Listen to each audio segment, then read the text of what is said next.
Hello guys, welcome to സെപ്പലിനെ cooking workshop. ഇന്നലെ ഞങ്ങൾക്ക് ഓഫീസിലെ ഭാഗമായിട്ട് ഞങ്ങൾക്കൊരു കുക്കിംഗ് വർക്ക്ഷോപ്പ് ഉണ്ടായിരുന്നു. ലിത്വാനിയയിലെ അവരുടെ ഫുഡായിട്ടുള്ള സെപ്പലിനെ അതെങ്ങനെ ഉണ്ടാക്കാം എന്നായിരുന്നു ഇന്നലത്തെ വർക്ക്ഷോപ്പ്.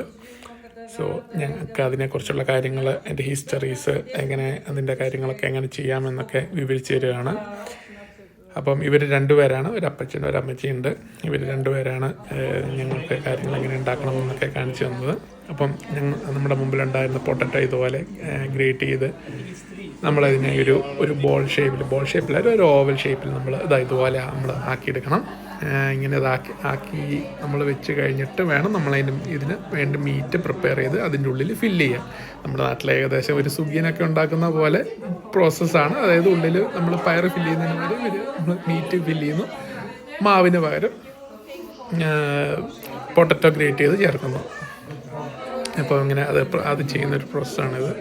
അപ്പോൾ ഞങ്ങളിങ്ങനെ പൊട്ടറ്റോ ഷേപ്പ് ചെയ്ത് വെച്ചു. അതിന് ശേഷം മീറ്റ് ഇങ്ങനെ റൗണ്ടാക്കി അതിൻ്റെ നടുക്ക് സ്റ്റഫ് ചെയ്ത് അതിനെന്ത് ചെയ്യുന്നു, ആ പൊട്ടറ്റോ ഗ്രേറ്റ് ചെയ്ത പൊട്ടറ്റോ കൊണ്ട് ഇങ്ങനെ കവർ ചെയ്യും. ഇങ്ങനെ കവർ ചെയ്ത് ഒരു റൗണ്ട് ഷേപ്പിൽ നമ്മൾ ആക്കിയെടുക്കണം. കുറച്ചൊരു സാഹസികമായൊരു പണിയാണ് ആദ്യമൊക്കെ ചെയ്യുമ്പം, പക്ഷേ രസമാണ്. അത് നമുക്ക് കറക്റ്റായിട്ട് കയ്യിലിട്ടിങ്ങനെ ഉരുട്ടിക്കഴിഞ്ഞാൽ കറക്റ്റായിട്ട് ആ ഷേപ്പിലോട്ട് വരും. ഇത് ഏതാണ്ട് ഇതേപോലത്തെ ഒരു ഷേപ്പ്. ഇനി ഇത് നമ്മൾ കുക്ക് ചെയ്യണം. കുക്ക് ചെയ്ത് കഴിയുമ്പോൾ നമുക്ക് ഇങ്ങനെ കിട്ടും. ഇതാണ് സെപ്പലിനി. ഇത് ആക്ച്വലി ഞങ്ങളുണ്ടാക്കിയ സെപ്പലിനി അല്ല, ഞങ്ങളുണ്ടാക്കിയത് ഞങ്ങൾ വീട്ടിൽ കൊണ്ടുവന്നു. ഇത് അവർ തന്നെ ഓൾറെഡി കുക്ക് ചെയ്ത് വെച്ച സെപ്പലിനിയാണ്. പ്രൊഫഷണലായിട്ട് കുക്ക് ചെയ്ത സെപ്പലിയനാണ് ഞങ്ങൾക്ക് ടേസ്റ്റ് ചെയ്യാൻ വേണ്ടി തന്നത്. അപ്പോൾ ഈ സെപ്പലിയനയുടെ മുകളിൽ നമ്മൾ ഈ പോർക്കിൻ്റെ ചെറിയ കട്ടിങ്സ്, അതായത് ചെറിയ പോർക്ക് അതായത് നമ്മൾ പോർക്ക് ചെറുതായിട്ട് മുറിച്ച് ഫ്രൈ ചെയ്തതാണ്. പിന്നുള്ളത് കാരമലൈസ്ഡ് ഓനിയനാണ്. ഇത് രണ്ടുമാണ് ഇതിൻ്റെ മുകളിൽ ടോപ്പിങ്സ് ആയിട്ട് ചേർക്കുന്നത്. ഇത് ചേർത്ത് മിക്സ് ചെയ്ത് കഴിക്കാം. ഇങ്ങനെയാണ് സെപ്പലിന കഴിക്കേണ്ടത്. അങ്ങനെ ഞങ്ങൾക്ക് നല്ലൊരു അനുഭവമായിരുന്നു.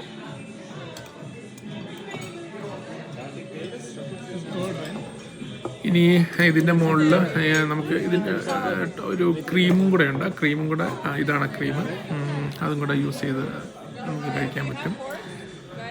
ഇങ്ങനെയാണ് സെപ്പലിന ഉണ്ടാക്കി ഇങ്ങനെയാണ് നമ്മൾ കഴിക്കുന്നത്. ഇതിവിടുത്തെ ട്രഡീഷണൽ ഫുഡാണ്. നമ്മുടെ നാട്ടിൽ നമ്മൾ ചോറൊക്കെ കഴിക്കുന്ന പോലെയാണ് ഇവർക്കിവിടെ ഉരുളക്കിഴങ്ങ് കൊണ്ടുള്ള വിഭവങ്ങൾ. നമ്മൾ അരിയും കൊണ്ട് പല പലഹാരങ്ങളും നമ്മൾ അരിയും കൊണ്ടുണ്ടാക്കുന്നത് എന്ന് പറഞ്ഞ പോലെയാണ് ഇവരിവിടെ ഉരുളക്കിഴങ്ങ് കൊണ്ട് പല പലഹാരങ്ങളും അല്ലെങ്കിൽ ഇങ്ങനത്തെ ഫുഡുകൾ ഉണ്ടാക്കുന്നത്. അതിലൊന്നാണ് സെപ്പലിന. അങ്ങനെ ഞങ്ങളുടെ ഇന്നത്തെ സെപ്പലിന വർക്ക്ഷോപ്പ് കഴിഞ്ഞു. അവരുടെ ചെറിയൊരു ഗിഫ്റ്റായിട്ട് ഈസ്റ്ററിൻ്റെ ഒരു കേക്കൊക്കെ തന്നു. അങ്ങനെ ഇതാണ് ഞങ്ങൾക്ക് കാര്യങ്ങളൊക്കെ പറഞ്ഞു തന്ന ഞങ്ങളുടെ ഷെഫ് അങ്കിളും ഷെഫ് ആൻറ്റിയാണ്. ഇവർ രണ്ടുപേരും ഇവിടെയാണ് ഇവിടുത്തെ ക്ലാസ് കാര്യങ്ങളൊക്കെ കൈകാര്യം ചെയ്യുന്നത്. അപ്പം ആർക്കെങ്കിലും സെപ്പലിനെ കുറിച്ച് പഠിക്കണമെന്നുണ്ടെങ്കിൽ ഇങ്ങോട്ട് പോരെ. അപ്പോൾ ശരി, ബൈ.